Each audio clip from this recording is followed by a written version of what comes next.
BDN 71 এর বিশেষ অনুষ্ঠান জীবন গল্পের ইতিহাসে আপনাদের স্বাগত।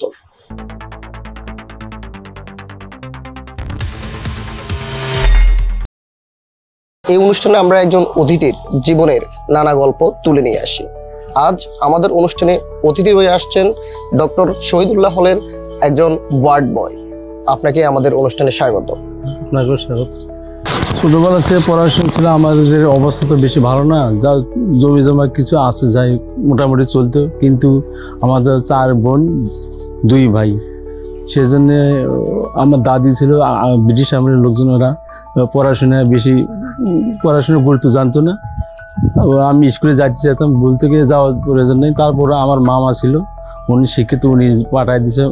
মামা আমাদের বাড়ির পাশে বাড়ি করছে, মামা পাঠাইতো। তারপরে অনেক সময় স্কুল ফাঁকি দিয়ে বাড়ির পাশে মেলা ছিল, বৈশাখী মেলা, সেই মেলায় গিয়ে করতাম। পরে মামা ধরে পিটাইতো।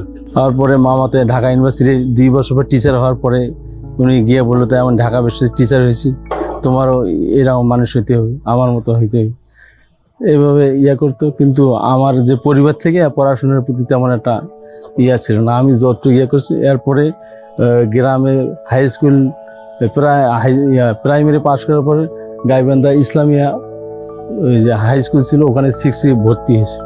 ওখানে 2-1 বছর পড়ার পর আবার রিটার্ন গ্রামে হাই স্কুলে চলে আসছি, কারণ অভাবের সংসার তো, বাবা তেমন একটা করতাম। এইভাবে কষ্ট করার পর এইভাবে করছি, পড়াশোনা বেশি দূর করতে পারিনি।